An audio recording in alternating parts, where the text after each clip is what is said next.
Before J.R.R. Tolkien's enchanting worlds captivated readers through The Hobbit and The Lord of the Rings, Tolkien himself was captivated by the stories he encountered as a child, student, and scholar. These works weren't just casual readings, they planted the seeds of Middle-earth and shaped his imagination. By weaving elements of these tales into his own creation, Tolkien gave us a literary universe that feels both deeply original and timelessly familiar. Let's dive into the stories that influenced one of the greatest storytellers of all time. 1. Beowulf, the epic foundation of Middle-earth. For Tolkien, Beowulf wasn't just an inspiration, it was an obsession. As a scholar, he taught, translated, and analyzed this Old English epic for years, and its influence can be felt in almost every corner of Middle-earth. Themes and characters. The story of Beowulf is set in a world of heroic battles, ancient monsters, and doomed civilizations, echoing the tone of The Lord of the Rings. Gollum shares traits with Grendel, the monster in Beowulf, including their isolation, greed, and hostility toward the world. Smaug, the cunning dragon from The Hobbit, is a clear reflection of the treasure-hoarding dragon in Beowulf, whose death marks the end of an era. Christian and pagan influences. Tolkien admired how Beowulf combined a pagan worldview with Christian undertones. In both works, there's a sense of inevitable decline tempered by the hope of redemption, and they explore profound questions about good, evil, and the human condition without overt allegory. 2. The Poetic Edda, a treasure trove of Norse mythology.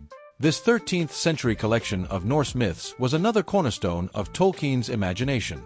The Edda provided rich tales of gods, giants, and heroic struggles, which Tolkien mined extensively. The elves and dwarves of Middle-earth bear clear similarities to their Norse counterparts. The Edda's apocalyptic battle of Ragnarok echoes the final stand at the Battle of the Morannon in The Lord of the Rings. 3. Volsunga Saga, Dragons, Rings, and Destiny.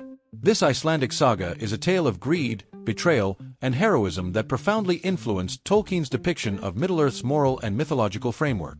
Key parallels. Fafnir, the dragon. Like Smaug, Fafnir guards a cursed treasure, embodying greed and corruption. The Ring. The cursed magic ring in Volsunga Saga shares the One Ring's corrupting power, illustrating the destructive nature of unchecked ambition. Sigurd's heroism. Sigurd, who slays Fafnir, parallels Frodo and Aragorn as reluctant heroes facing impossible odds. 4. Andrew Lang's Red Fairy Book. As a child, Tolkien was enchanted by Andrew Lang's retelling of classic fairy tales, including Sigurd and the Dragon. Lang's vibrant stories introduced Tolkien to the idea of magical worlds filled with wonder and danger. Tolkien later reflected, "I desired dragons with a profound desire. The world that contained even the imagination of Fafnir was richer and more beautiful." This longing for magic and the fantastical became a lifelong obsession, culminating in his richly imagined Middle-earth. 5. William Morris's The House of the Wolfings. William Morris was a pioneer of historical fantasy, and Tolkien greatly admired his ability to blend realism with magic. Influence on Tolkien. Morris's interweaving of prose and poetry influenced Tolkien's narrative structure, especially in The Lord of the Rings, where songs and verses punctuate the story. His focus on medieval settings and craftsmanship inspired Tolkien's romantic portrayal of the Shire and the elves' artistry. Morris's anti-industrial ethos, championing handmade beauty over mechanization, deeply resonated with Tolkien and shaped his depiction of Saruman's industrialized Isengard. 6. The Mabinogion, Welsh Myths and Heroic Tales. This collection of medieval Welsh myths offered Tolkien a wealth of inspiration, despite his professed disinterest in Celtic mythology. Key contributions. The Elvish language, Sindarin, borrows heavily from the phonetics and rhythm of Welsh. The mystical, otherworldly quality of the Mabinogion can be felt in the dreamlike landscapes of Middle-earth, such as Lothlorien. 7. Lewis Carroll's works. Tolkien grew up reading Alice's Adventures in Wonderland and Through the Looking Glass. While Middle-earth is far less whimsical, Carroll's playful imagination left an imprint on Tolkien's storytelling. When a publisher compared The Hobbit to Carroll's work, Tolkien was flattered but also wary of the comparison. He sought to create a world that was less nonsensical and more grounded in mythological tradition. 8.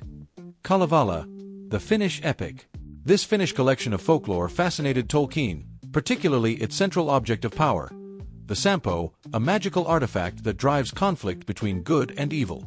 The Kalevala's influence is most evident in Tolkien's unfinished story, the story of Kullervo, but echoes of it can also be found in The One Ring and its corrupting power. 9. Edith Nesbit's Magical Adventures.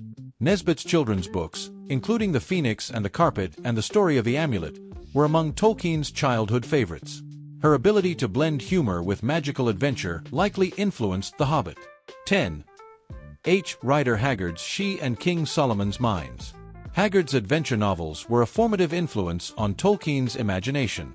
She, with its journey to a lost kingdom and its immortal queen, foreshadows Tolkien's depiction of ancient, otherworldly characters like Galadriel. King Solomon's Mines inspired the treasure-hunting aspects of The Hobbit. 11. George MacDonald's Goblins and Subterranean Worlds.